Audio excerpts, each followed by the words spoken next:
नमस्कार दोस्तों, Hindi steno dictation 80 word पर मिनट 650 वर्ड होने वाले हैं। संपादकीय लेखन 23 में आपका हार्दिक स्वागत है। कुछ महत्वपूर्ण बिंदु देखें। 5 सेकंड में हमारा डिक्टेशन प्रारंभ हो जाएगा।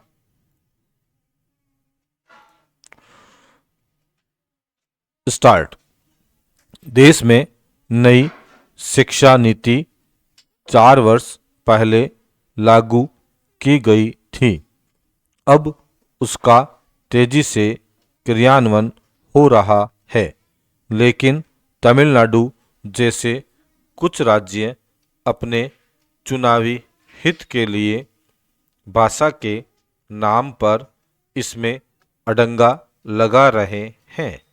उनका यह रवैया ठीक नहीं है, क्योंकि देश की शिक्षा व्यवस्था में समकक्षता तथा स्तरीय समानता लाना परम आवश्यक है। Para change. इसमें दो राय नहीं कि सभी राज्यों के अधिकारियों और विशेषज्ञों के सहयोग से बनी नई शिक्षा नीति देश की शिक्षा प्रणाली को भारत की संस्कृति और ज्ञान परंपरा से जोड़ने में पूरी तरह सक्षम है। यह ज्ञान सर्जन में भारत की अग्रणी भागीदारी भी लक्षित करती है। इसमें ऐसी भावी पीढ़ी तैयार करने की क्षमता है जो भारत के प्रति समर्पित होगी और उसकी विविधता में एकता को साकार कर विश्व के समक्ष उदाहरण बनाकर प्रस्तुत कर सकने की सामर्थ्य से परिपूर्ण होगी। Para change. उसमें भारतीय मूल्यों की समझ तो होगी ही, उसकी सराहना का भाव उसमें स्वतः ही अंतर्निहित हो जाएगा। लेकिन यह सब तभी संभव होगा जब शिक्षा नीति का केवल राजनीति के कारण विरोध कर उसके क्रियान्वयन में बाधाएं उत्पन्न न की जाए। हर सरकार और विशेष रूप से तमिलनाडु की स्टालिन सरकार को यह समझना चाहिए कि उसके निर्णय भारत के युवाओं की आशाओं और अपेक्षाओं पर सदैव खरे उतरे। स्टालिन सरकार को नहीं भूलना चाहिए कि उसका आचरण भारत की नई पीढ़ी को प्रभावित करने वाला है। जनता के विश्वास पर खरा उतरना हर सरकार का नैतिक कर्तव्य है। ऐसा करने में पक्ष या विपक्ष में होने से कोई फर्क नहीं पड़ना चाहिए। लेकिन दुख की बात यह है कि इस उत्तरदायित्व को अनेकानेक अवसरों पर भुला दिया जाता है। Para change. दिल्ली पूर्ण राज्य नहीं है, लेकिन यहाँ के हालिया विधानसभा चुनाव सारे देश के लिए आकर्षण और उत्सुकता का केंद्र बने रहे। विभिन्न दलों ने जिस ढंग से चुनाव प्रचार के समय एक दूसरे पर आरोप प्रत्यारोप लगाए, जिस भाषा का उपयोग किया, उसकी जितनी निंदा की जाए कम है। राजनीतिक प्रतिस्पर्धा में हो रहे शालीनता के इस हनन का बच्चों तथा युवाओं पर नकारात्मक प्रभाव पड़ रहा है। Para change.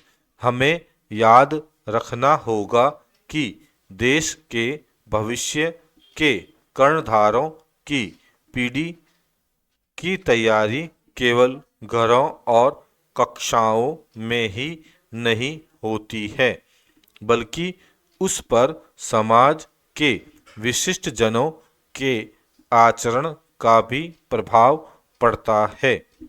देश के चयनित प्रतिनिधियों और संवैधानिक पदों पर आसीन व्यक्तियों का प्रभाव तो उन पर सबसे अधिक पड़ता है, क्योंकि सारे संचार माध्यम लगातार उनसे संबंधित वर्णन ही प्रचारित प्रसारित करते रहते हैं।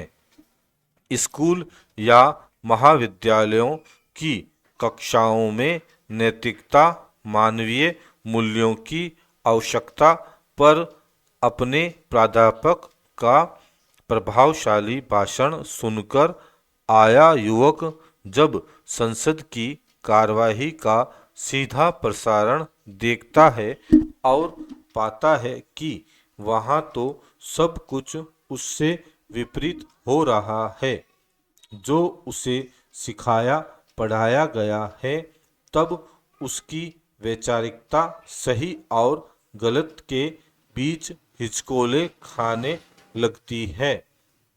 ऐसी स्थिति में उस पर नकारात्मकता के हावी होने की ही आशंका अधिक बनती है। वह यदि अपने कुलपति या प्राचार्य की टेबल पर चढ़कर कागज फाड़कर उनके मुंह पर फेंक देता है, तब वह किसी आधिकारिक रूप से सम्मानित घोषित महाअनुभव का ही अनुसरण कर रहा होता है। जब देश का युवा भारत की संसद में असंसदीय आचरण देखता है, जब वह संसद में अध्यक्ष और सभापति का असम्मान होते देखता है, तब उससे वह अनजाने और अनकहे ही बहुत कुछ अंतर्निहित कर लेता है।